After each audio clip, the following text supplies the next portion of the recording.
misma línea y espero que el desarrollo tenga cierta coherencia. A veces los que tenemos una formación filosófica tendemos al divague y eso tenemos una fama bien justamente ganada, una difamación, mucho menos. Hay mejores, hay peores, pero nosotros que somos filósofos periféricos, iniciantes, ¿verdad?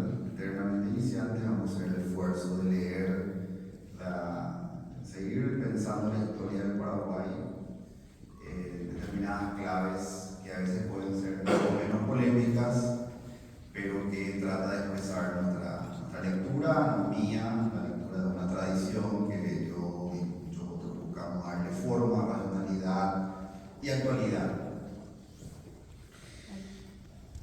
En primer lugar, el título de la ponencia, si bien es atractivo, tiene una generalidad que me llevaría a hablar mucho y podría ser objeto de un seminario, pero así que voy a tratar de ser sintético en primer lugar y quizás luego ir profundizando en otras cosas.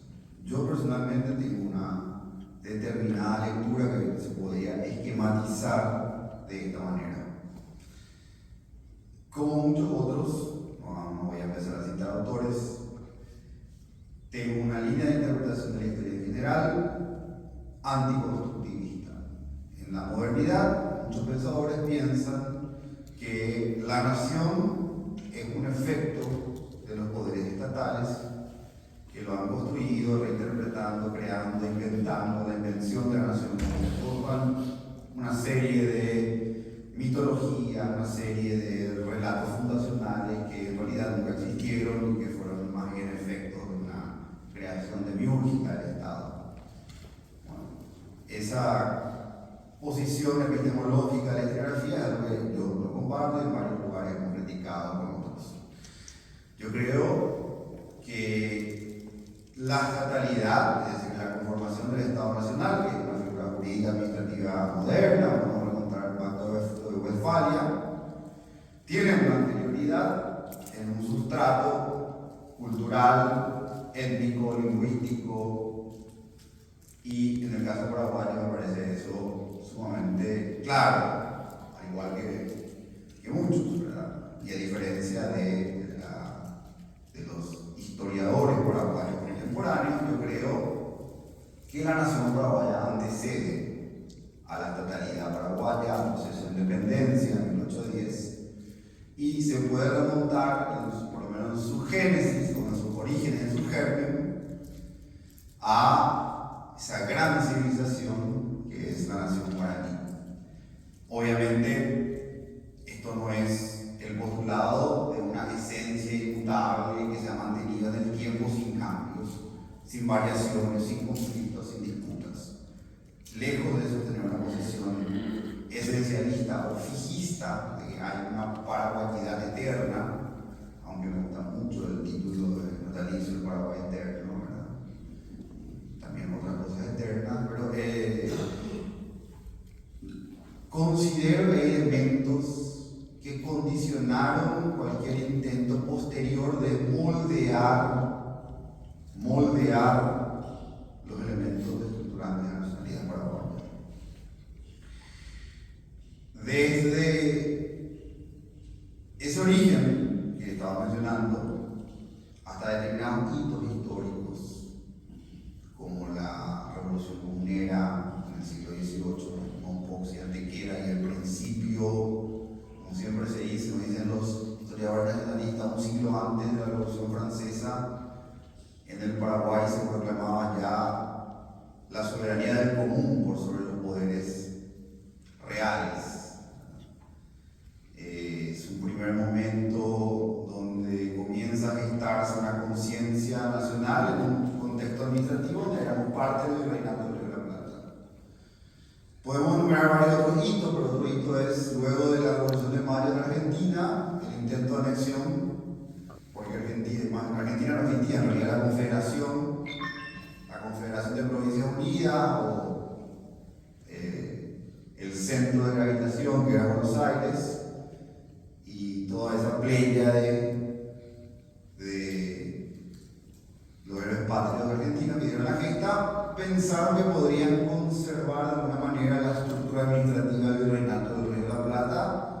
algo que logró el Imperio Brasilero, en gran medida porque la Casa Real portuguesa se trasladó a Brasil, y algo que no logró en absoluto, no logró el proceso independentista del sur. El reinato del Río de la Plata y los demás reinatos del norte se dividieron en varios estados nacionales.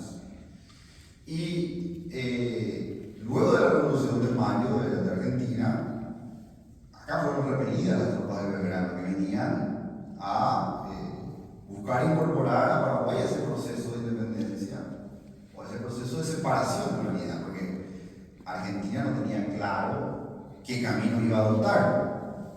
Argentina se veía, hasta discutían la posibilidad de tener un monarca autóctono. No sabían si iban a ser república federativa, si iban a ser un Estado-nación. Argentina como tal se unifica como Estado nacional gracias a la guerra de la Triple Alianza, porque esa guerra les permitió superar todas las adversidades que había entre el poder porteño y los caudillos de las provincias y construir un ejército nacional. Sin esa guerra, Argentina seguía siendo un enfrentamiento permanente entre unitarios y federales. Paraguay, en cambio, un año después de la Revolución de Mayo, inicia su proceso de independencia, y unos años después, frente a las facciones que había en ese proceso, porque el proceso de independencia tuvo varias facciones, había una facción porteñista que quería ser parte de la Confederación Argentina, había una facción más realista que quería independizarse del peligro anexionista argentino, manteniendo una relación con la corona española. Yo no soy antihispánico, yo no creo en la línea indígena española. Me parece incluso la posición hispana más respetable que la posición porteñista. Pero frente a estas dos facciones había una posición patriótica, independentista, soberanista, que era como su figura central, el doctor Gaspar Rodríguez de Francia, que se formó en teología en Córdoba, que era una persona que tenía, que conocía de primera mano las ideas de la legislación europea. Y en cada uno de estos hitos, desde la Revolución Comunera, desde nuestra lengua, acá está mi profesor, mi amigo, profesor David, desde nuestra lengua sagrada, la lengua guaranítica, hay un hilo de continuidad que va adquiriendo consistencia y acumulación en estos hechos. El mestizaje, el proceso de mestizaje, por más que algunos quieran relativizarlo, es algo singular en el Paraguay. Es cierto que tenemos pueblos originarios con los que tenemos una deuda de la materia pendiente en el Paraguay, que el Estado debería tener una atención más clara, pero la persistencia, la perseverancia y la indestructibilidad de la lengua guaraní es en gran medida gracias a ese proceso de mestizaje y gracias en gran medida a que dejó de ser una lengua meramente étnica o una parcialidad y se empezó a volver una lengua nacional. Por lo tanto, la nación paraguaya en su proceso de consolidación es inseparable del guaraní, inseparable. En el guaraní se encuentra entero el Paraguay, dice Natalicio González en un artículo publicado en una revista de Costa Rica, no recuerdo el nombre. Luego de cada uno de estos hitos, bueno, sobreviene lo que todos sabemos, que es la guerra de la Triple Alianza. Yo no me voy a detener en esto, en sus causas, es una dinámica ni en las discusiones historiográficas. Me interesa más el Paraguay de posguerra. Más que es muy importante comprender la guerra de la Triple Alianza, pero mucho más importante para mí es comprender el Paraguay de posguerra, y ahí ya avanzo en lo que a mí me tocó estudiar un poco, una de mis líneas de investigaciones que cada día tengo menos tiempo de desarrollar, pero está siempre ahí a la espera, que es la lectura social, política e institucional del siglo XX paraguayo, que tiene obviamente su gestación en la posguerra inmediata, en los hechos que ocurren finalizada la guerra, durante una primera etapa tutelada por las fuerzas de ocupación, una etapa de progresiva independencia de la tutela extranjera, creación del marco de la Constitución de 1870 de instituciones muy importantes, el matrimonio civil, la instrucción pública, el movimiento financiero. Es cierto que hay muchas críticas, sobre todo de parte de la historiografía de izquierda, a lo que se hizo con la venta de las tierras, pero incluso una figura fundamental para nuestra institución, como Cecilio Báez, era un gran propagandista de esas medidas de Bernardino Caballero y lo elogió enormemente como una manera de recuperar y reactivar la economía en ese contexto. Ahora, mi objetivo principal hoy es hacer una pregunta, una interrogación, luego de toda esta reconstrucción hasta inicios del siglo XX, y esta interrogación tiene que ver con el papel de las élites en el Paraguay, que en ese momento las élites tenían mucho que ver con los intelectuales, que terminó configurando a esa generación luminosa que fue la generación del 900, de la cual tuvo como uno de sus grandes maestros y formadores a Cecilio Báez. Y la pregunta aquí que yo lanzo es: ¿cuál finalmente es el rol de una élite intelectual, política, moral en un país? ¿Y por qué se dio un fracaso tan estrepitoso de ese proyecto modernizador, entre comillas, para mí? Mucha gente acusa al nacionalismo paraguayo de ser un proyecto autoritario que se impuso desde arriba. Yo creo todo lo contrario. Yo creo que el liberalismo realmente existente, no estoy hablando de cuestiones partidarias, estoy hablando de doctrina liberal.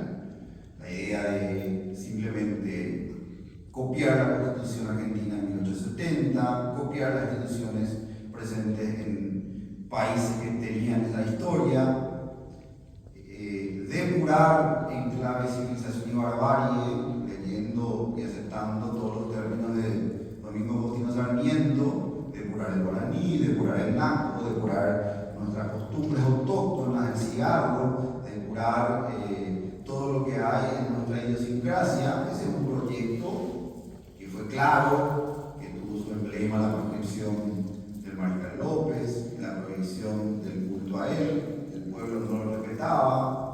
En el cumpleaños o en el día de San Francisco, bajo la fachada de una celebración religiosa, el pueblo festejaba el cumpleaños, el natalicio de Mariscal López.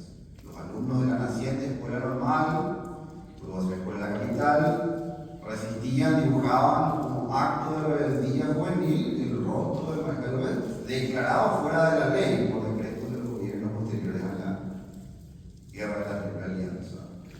El pueblo paraguayo, aún antes de que el nacionalismo se vuelva doctrina de Estado, visitaba las ruinas de Humaitá. Había una memoria del sobreviviente de la guerra que se negaba a aceptar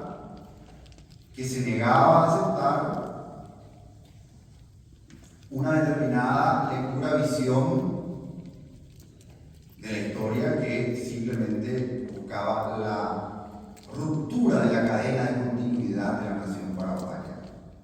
Porque finalmente ese fue el proyecto de posguerra de muchos ilustres: romper la cadena de continuidad de una civilización que tiene sus raíces ancestrales en nuestra lengua, precolombina incluso. Hacer tabula rasa, como decimos en filosofía, barrer esa gran ilusión moderna de que se puede construir un mundo de la nada, sin materiales, sin esfuerzo, sin ver la potencialidad de los límites que hay en la materia, por simple idea de la razón. Ese proyecto en el Paraguay ha sido el proyecto más fracasado de toda nuestra historia. Si hay un fracaso estrepitoso en la historia del Paraguay, es el proyecto de esas élites que quisieron porteñizar el Paraguay, que pensaron que el Paraguay podría ser asimilado a la urbe porteña. Y desde los manuales escolares, desde la prohibición explícita del guaraní en los colegios, en los hogares, desde el confinamiento de nuestras costumbres, poco a poco eso se fue mostrando como un intento de hombres de letras sin ninguna conexión con nuestra historia. Hay diferentes momentos en los que se va comprobando esto y la resistencia va creciendo. Para mí la figura de Juan Euleari, dando esa polémica con el siglo A, es un momento fundacional, porque la posición nacionalista a comienzos del siglo XX no era una posición de poder. Mucha gente asocia el nacionalismo con el Estado, con las Fuerzas Armadas, con el Ejército, pero hay que entender que a inicios del siglo XX la posición nacionalista era una posición de los márgenes, era una posición de las disidencias, era una posición que practicaba, como quizás en muchos momentos, o esta institución, un culto clandestino, un culto hermético, para evitar la persecución, para evitar el encarcelamiento. Y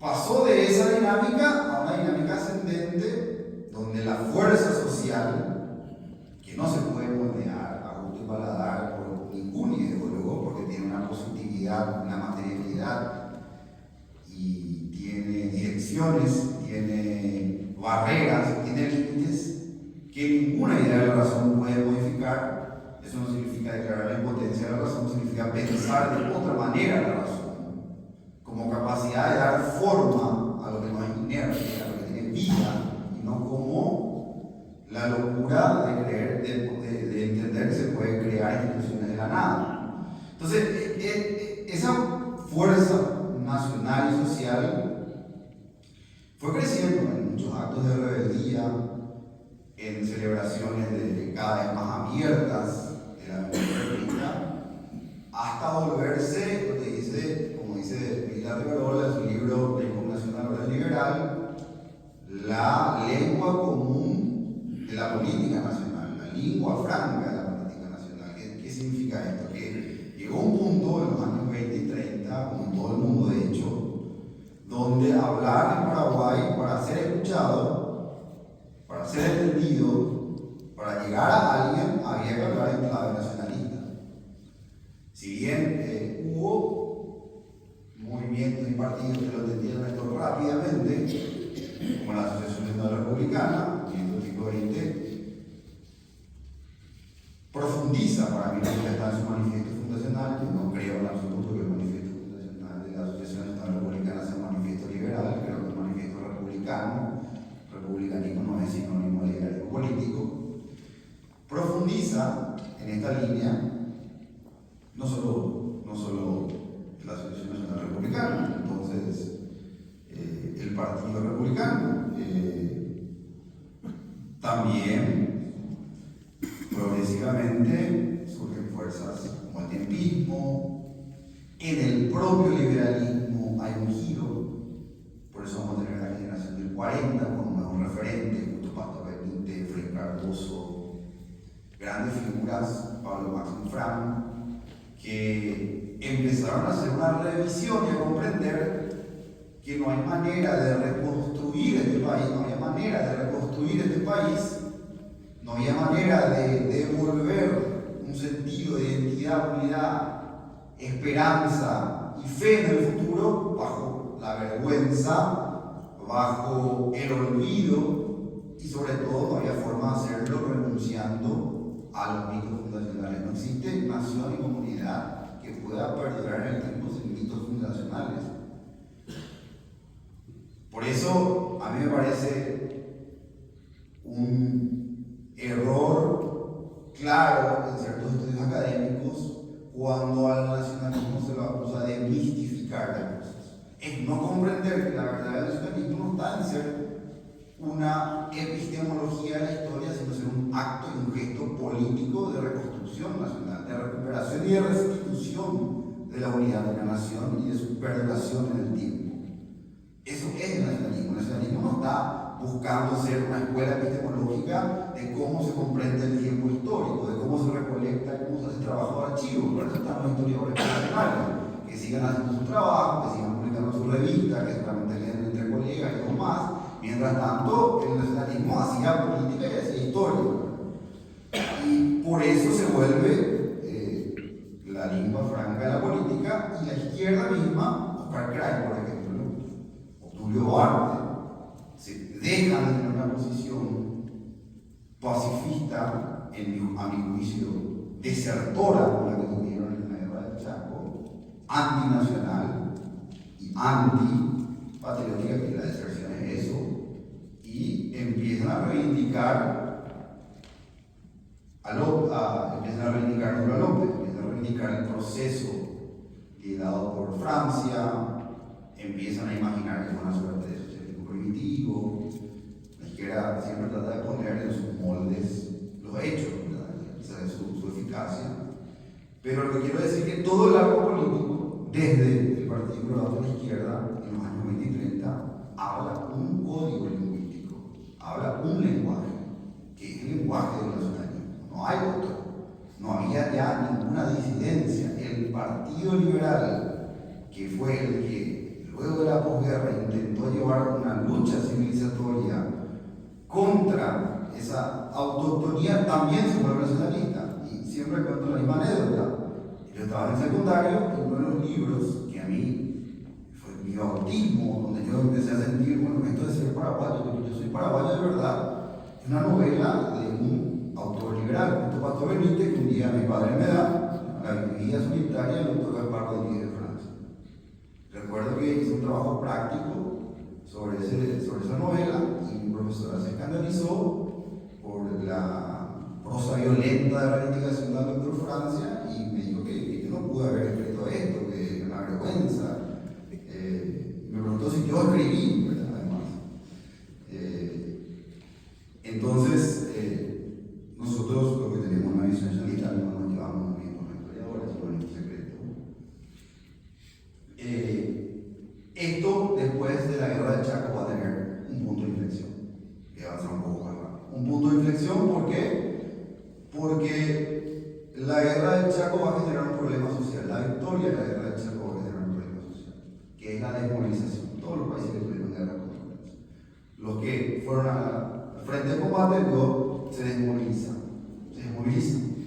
Y la arquitectura social, política e institucional del orden liberal de 1904 a 1936 no estaba preparada para asumir lo que sus propios exponentes de ya hablaba de la cuestión social y hacía ya críticas a la idea de Estado mínimo, porque en el mundo se hacía críticas, no está preparada para dar un reconocimiento material a todo lo que dieron la vida por la defensa del Chaco Boreal en condiciones muy adversas. Y eso hace que, a pesar de que bajo una conducción del Partido Liberal se haya ganado la guerra del Chaco, el presidente de la Victoria, se colapse ese orden. Con la Revolución de Febrero de 1936 de Rafael Franco. Ahí se inaugura un nuevo tiempo de la historia paraguaya. Colapsa el orden liberal, que era un orden basado básicamente en una economía de enclave, extractiva, capital extranjero, tanino, yerba mate, 32 decretos de estado de sitio, cierre de periódicos, guerra civil 1902, 1904, 1922, grandes sangrías en Paraguay, violencia. Una sola elección, 1928, donde participaron dos partidos. Esa es la historia de la primera mitad del siglo XX, que colapsa con la Revolución de Febrero. Las instituciones de ese orden liberal y de la Constitución de 1870, la Constitución Argentina de 1870, que fue implantada de manera tutelar en Paraguay, era letra absolutamente muerta. La oposición era la que hacía la defensa de la Constitución de 1870, denunciando sus sistemáticas violaciones. El cierre del Poder Judicial, por ejemplo, en 1900. patria. Las propias víctimas de las facciones que subían al poder, ahí está la mayor riqueza para ver las críticas a ese orden. Ni siquiera está en la oposición como era el Partido Colorado, está en las facciones liberales que quedaron fuera del gobierno cuando un otro bando triunfaba. Y ese orden débil, sin presencia territorial, sin unidad del territorio, Max Weber definió siempre al Estado como el monopolio de la fuerza legítima sobre un territorio. Paraguay no tenía eso. Por eso hay un avance impresionante de Bolivia poniendo fortines en el Chaco paraguayo, porque el Chaco paraguayo no pertenecía en los papeles. Teníamos una documentación muy buena, gracias a la medida de Blajaray, en los archivos de la España, pero no teníamos presencia territorial ni efectiva sobre el Chaco paraguayo. Decíamos que era nuestro porque los papeles no daban la razón, pero la razón, sin la fuerza de la espada y el control territorial, es la razón, ¿verdad? Una idea. Luego de la guerra del Chaco, que fue una guerra que en el campo de batalla fuimos mucho más lejos, pero bueno, las negociaciones diplomáticas de ilustres ponentes de la historia hicieron que en el ámbito diplomático perdamos un poco de territorio. Comienza una nueva etapa que podemos denominar el momento cívico-militar del Paraguay, que es una etapa que trasciende a sí mismo a los partidos políticos, porque todos los partidos políticos, así como se volvieron nacionalistas, todos los partidos políticos y fuerzas sociales y políticas disputaron por conducir esta etapa de posguerra del Chaco. El federalismo tuvo su proyecto, que duró un año, el famoso decreto de ley 152, donde Rafael Franco declara extinto los partidos políticos, declara la guerra, declara la tregua, política sindical, una manera eufemística de decir prohibir los partidos y los sindicatos, asimila la revolución pluralista al fascismo italiano y al nacionalismo alemán. Esto quedó un poco olvidado, pero fue así. Hubo un gobierno muy contradictorio, donde había fuerzas de izquierda, fuerzas nacionalistas, fuerzas del Partido Liberal, y termina colapsando en un año. Pero el colapso del federalismo es muy importante porque en ese gobierno se da la rehabilitación desde el Estado de esa fuerza social que en los márgenes venía reivindicando a sus héroes, venía resistiendo al rediseño cultural del Paraguay. La gran revancha del nacionalismo inicia con Rafael Franco, con el Panteón de los Héroes, el inicio de la construcción del oratorio del Panteón de los Héroes, con la rehabilitación completa de López, que ya se venía trabajando en gobierno anterior, el país se da una oficialización de eso, y con la elevación del nacionalismo doctrina de Estado, que empieza, pero que va a tener una codificación y una ritualización mucho mayor en gobiernos posteriores. Pero se abre un juego, una disputa cívico-militar en la Revolución de Febrero. Y no hubo un solo partido, una sola fuerza política, como dije, que no estuvo interesado en conducir ese momento. Después de 1936, no existe en el Paraguay una lucha entre autoritarismo y democracia. Esa es una lectura retrospectiva que hacemos desde hoy, porque hoy nuestro presente puede parecernos que existe esa disputa. Después de 1936, la disputa era entre diferentes configuraciones políticas de formaciones cívico-militares, porque el ejército, al haber derrotado a Bolivia, el pueblo en armas, pasó a ser el árbitro indiscutido de la política peruana. Indiscutido. Ejército victorioso, cargado de gloria, que viene a reclamar lo que cree se merece. Pueden ocultarlo, es la realidad de los hechos.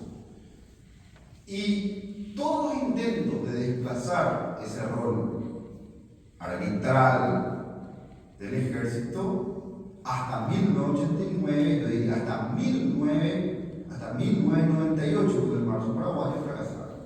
Hay un interregno muy interesante después de la Guerra Civil del 47, 1947, donde el Partido Colorado intenta tener gobiernos civiles. Y fue una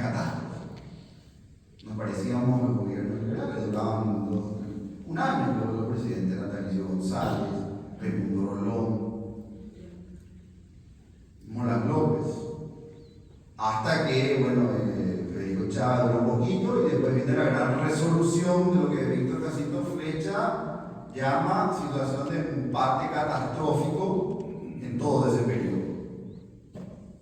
El Partido Liberal tenía su propio proyecto cívico-militar, que era el Mariscal Estigarribia con los intelectuales del 40 y la Constitución de 1840, que era una constitución hiperautoritaria,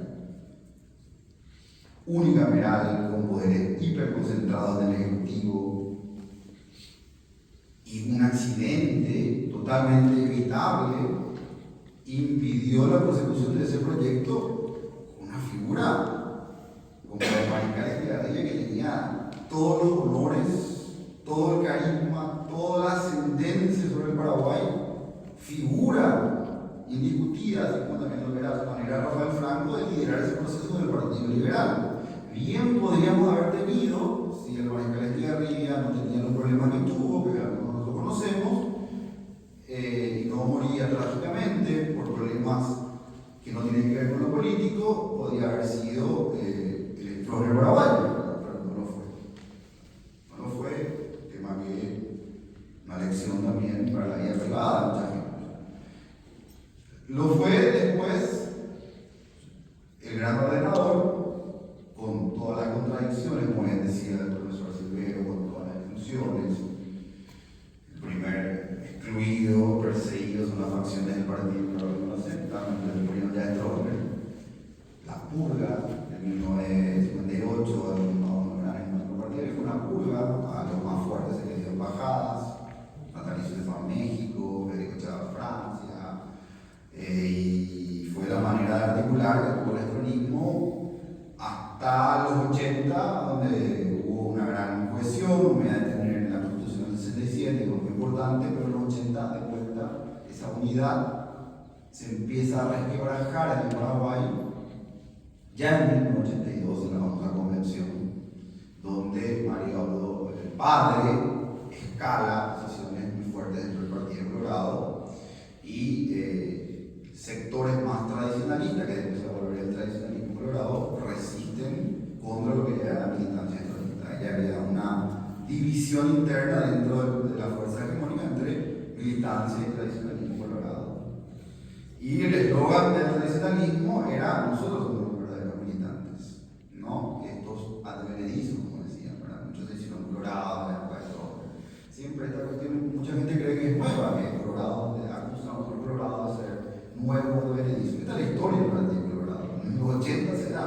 En los 80 los tradicionalistas dicen: ustedes son unos arribistas, se hicieron Colorado por interés. La frase del tradicionalismo era militancia en todas las épocas, no solo a la hora de la mesa puesta. ¿Y por qué? Porque ellos decían: nosotros luchábamos la llanura, cuando estábamos fuera de todo. Ustedes aparecieron ahora y son amigos de Stroessner, nosotros estábamos mucho antes.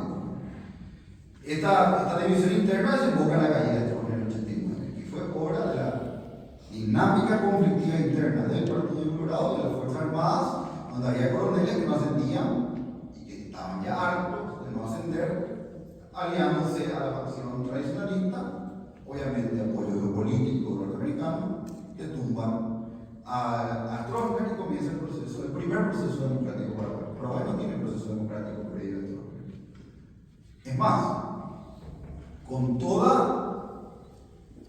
la informalidad, autoritarismo, estado de sitio y el carácter fraudulento de las elecciones que había durante el régimen de Stroessner, con Stroessner empieza la periodicidad de las elecciones. La única elección que hubo en todo el siglo XX fue en 1928, la única elección que organizó el Partido Liberal, una. José P. Ullari contra Eduardo Zurita del Partido Colorado. La ritualidad electoral, más allá de su carácter fraudulento, el hecho de que haya una obligación de parte del Estado a la población a que vaya, haga algo que se llama votar, empieza en ese periodo, que era totalmente, obviamente, controlado, fraudulento. Esto le ganaba a Putin, ¿verdad? 80, 90%, no sé si era así o no era así,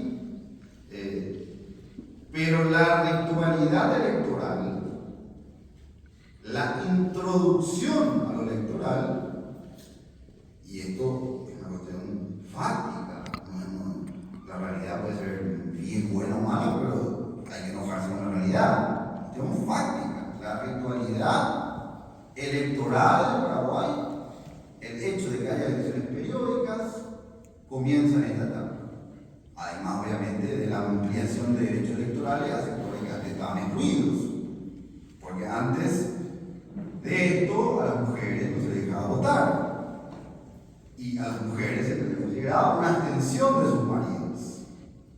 Y se consideraba que el voto del marido ya expresaba el voto. Así eran los liberales nominales del Paraguay. Liberalismo nominal, ¿verdad? Porque el liberalismo es todo lo contrario a eso. El liberalismo cree en la libre conciencia, en la libre expresión, cree en los derechos, pero el liberalismo paraguayo era un liberalismo nominal, era un liberalismo declarativo, que se practicaba menos que lo que hoy quizás se practica la enunciación de ciertas leyes, que eso también les da muestra. Esto fue como la gran introducción que el proceso de democratización del país, conocido como la transición democrática, va a llevar a un nivel diferente, porque vamos a pasar de un sistema electoral restringido, controlado, fraudulento, podemos decir como más críticos, a un sistema electoral que progresivamente va a ser multipartidista, con garantías, sin estado de sitio, con libre expresión, libre asociación. Va a empezar lentamente en la década de los 90, que va a tener su carta fundacional en nuestra Constitución de 1992, y que va a tener un proceso también no exento de conflictos en su consolidación. La década de los 90 fue una década muy turbulenta. Tuvimos intentos de golpe de Estado, tuvimos el marzo paraguayo. Voy a ponerle un ejemplo, siempre pongo, pero la audiencia se renueva.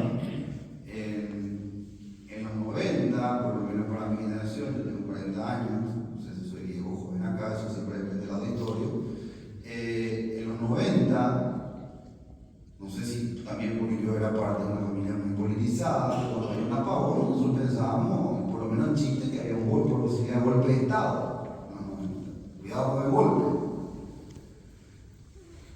Hoy, en el 2026, en el apagón, nadie cree que es un golpe de Estado. Se cree que la ANDE es un desastre, a lo sumo. Y es un cambio de época que muestra el proceso de consolidación con todos los déficits que siempre tiene un orden democrático de nuestra democracia. Y fue un proceso lento, fue un proceso convulso, donde la tutela cívico-militar no se termina de desmontar hasta 1998. ¿Por qué? Porque si bien la figura de Stroessner cae, las Fuerzas Armadas no pierden todo el poder. De hecho, Rodríguez en la Constitución del 92 pierde por un par de votos la reelección. Y esa reelección lo bloquea una facción del Partido Colorado liderada por Argaña con la oposición. Empieza una nueva dinámica, que es una dinámica que se mantuvo en todos los gobiernos de la democracia. Facciones del Partido Colorado aliados a la oposición que ponían freno al poder, que se quebró ahora, la verdad. Estamos en otro momento, yo creo, pero eso ya no voy a hablar hoy, para la próxima. Se quiebra y comienza el proceso con la no reelección, que es la regla fundamental de nuestra Constitución. A mí me encanta esa regla, no reelección. Y le pone cláusulas a la familia de Rodríguez, hasta no sé qué grado de consanguinidad. Y ahí empieza. Ahí empieza porque Argaña, que era la figura civil del golpe, se presenta en las siguientes elecciones y gana las internas del Partido Colorado, pero el poder militar le impide llegar a la presidencia. Era un proceso de transición democrática tutelada todavía por las Fuerzas Armadas, de cierta manera. Por eso la articulación cívico-militar sigue, aún más disminuida, pero sigue. Le impiden a una persona que gana electoralmente, lleva las actas electorales de la caballería y cambia. Yo recuerdo, en ese momento mi padre militaba en los que hicieron el fraude, como Mossi, Seifar. Y yo recuerdo que el día de las elecciones, en mi casa era un velorio, perdió Mossi, Seifar, perdió. Después, 2 o 3 meses, ganó. Estábamos viendo una tarde y se dan los resultados electorales y ganamos. Todos conocemos que después personas amigas mías reconocieron el fraude. Fue un momento donde el poder militar decidió que Argaña no puede ser presidente, por más que gane. En el 98 se va a dar algo similar. Oviedo, esta vez, gana las internas a la dupla Oviedo-Cubas, gana las internas a la dupla Argaña-Liga Norte. Esta vez mi familia perdió, pero ¿qué pasó?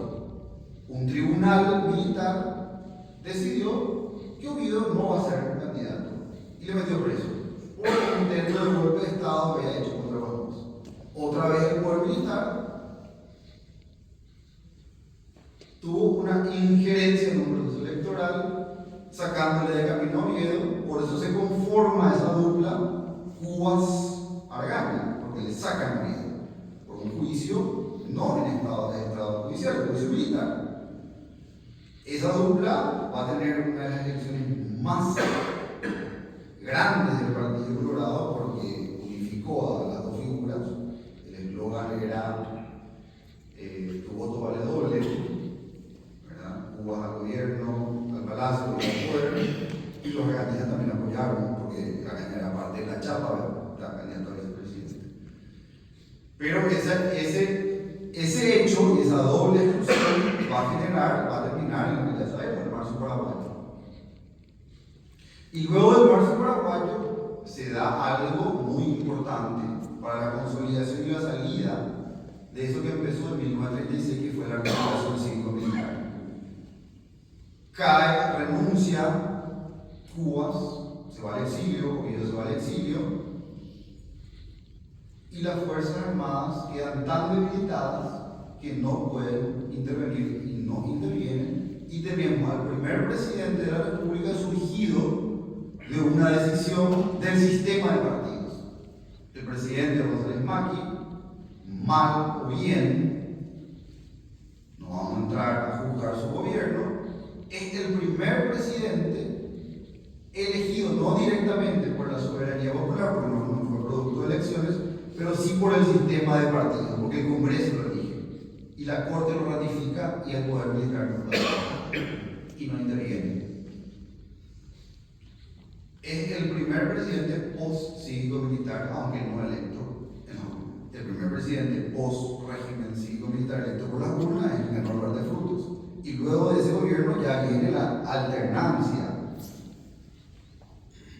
En 2003 empieza el proceso efectivamente democrático para mí y culmina la transición democrática.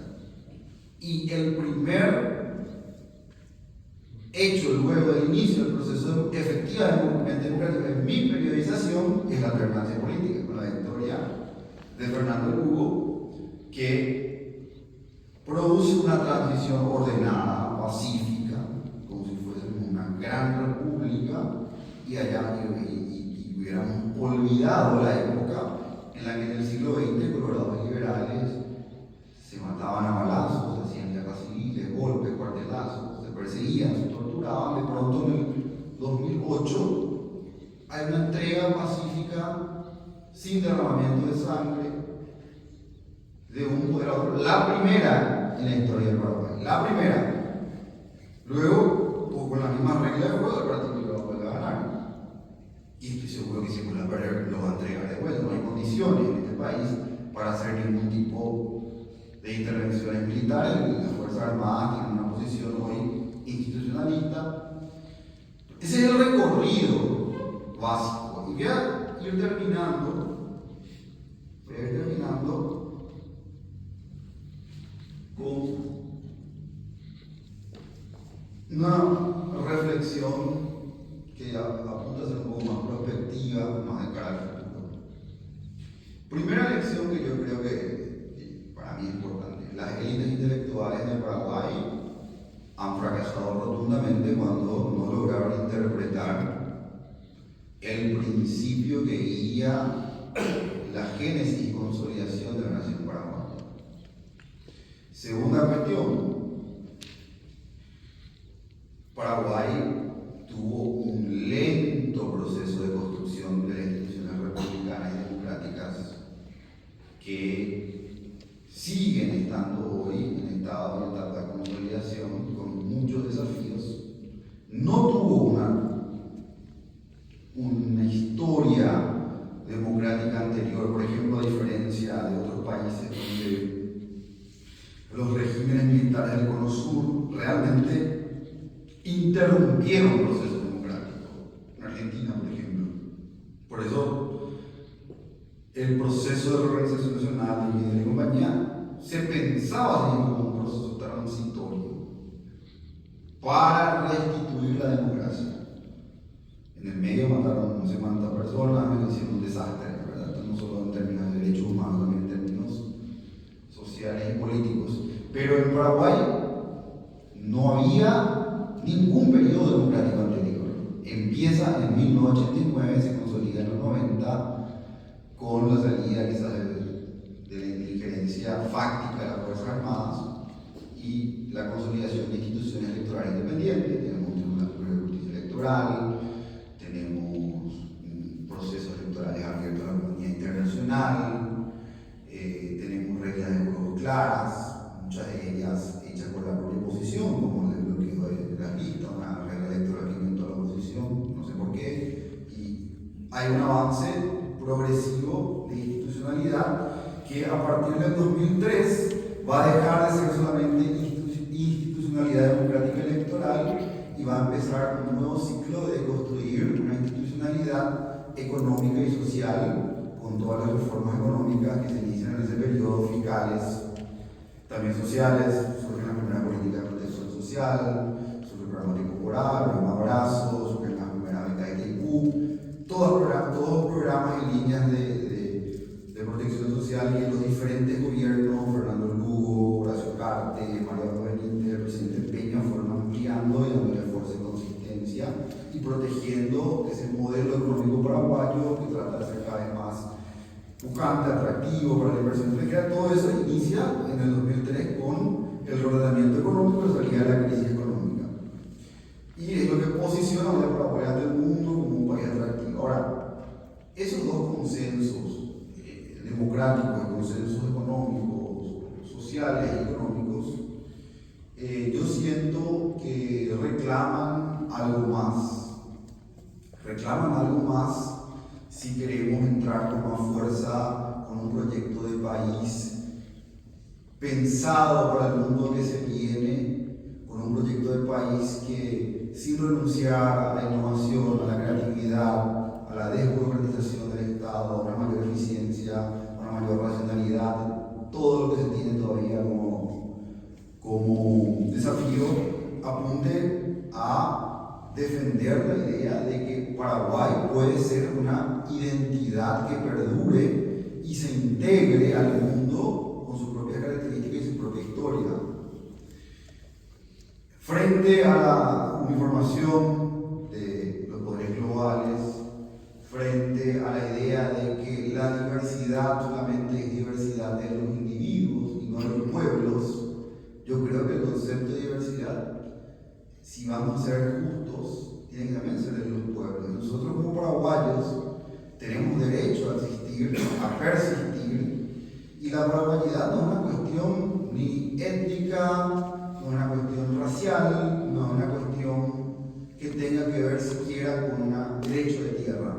Es simplemente el país que fuimos construyendo con todas las corrientes migratorias que vinieron al Paraguay, japoneses, italianos, los menonitas, pero que fueron adoptando y fueron generando riqueza, valor y sobre todo fueron integrándose y comenzaron a amar esta tierra como su morada, como su solar. Entonces, ese desafío no es fácil, no está dado. Ese desafío requiere decisión, requiere convicción, requiere una apuesta, porque todas las tendencias del mundo van contra la resistencia de nuestra identidad nacional.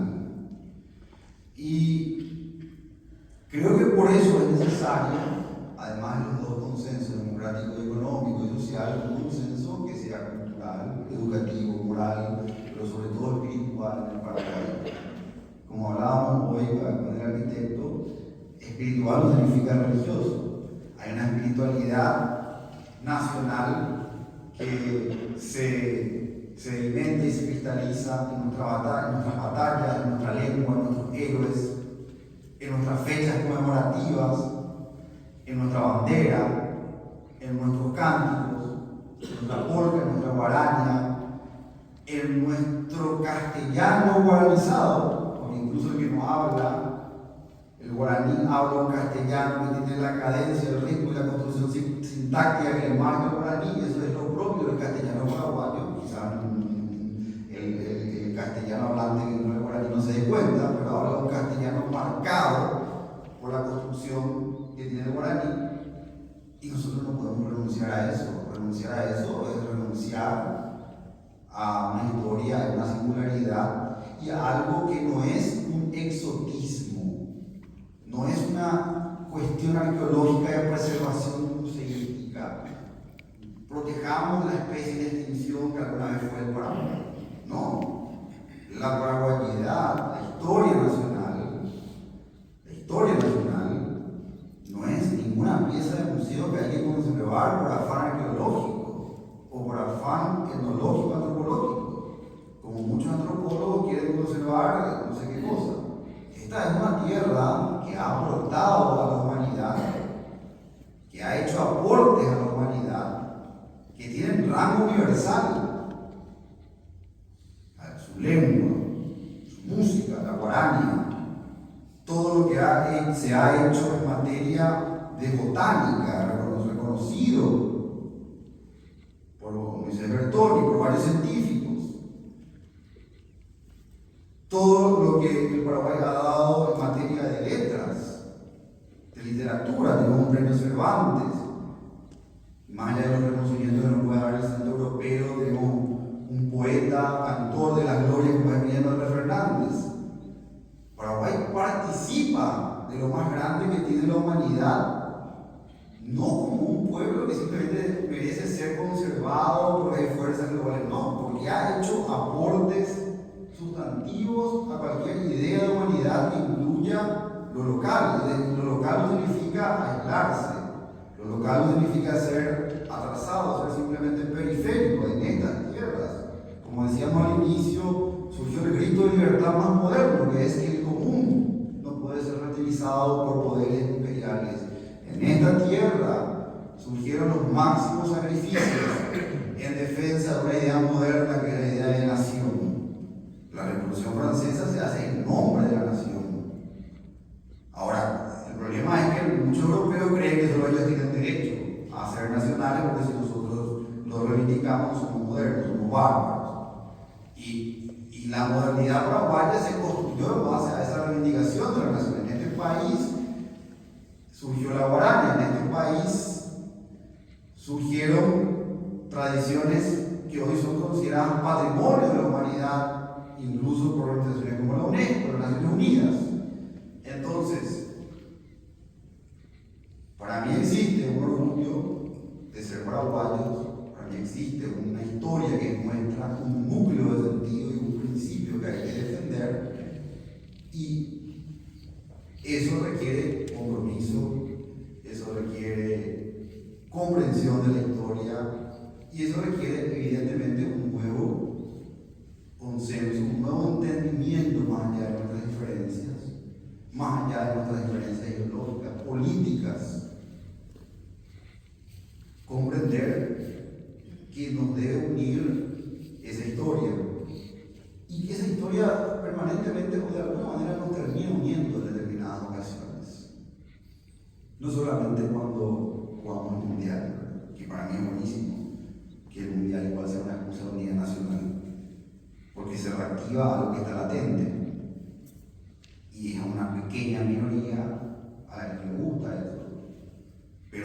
activa porque está latente, se activa la fibra íntima de lo telúrico y de lo racional. Entonces, esa es mi interpretación, mi lectura de la historia. Yo le agradezco mucho por haberme escuchado. Sé que es una visión que tendrá sus críticos, que me ha valido muchas críticas, pero lo único que puedo decirles es que yo hablo desde la honestidad intelectual, desde la sinceridad y desde el profundo amor por esta tierra a la que personalmente yo le debo todo, que es la tierra de mis padres, de mis abuelos, de mis ancestros.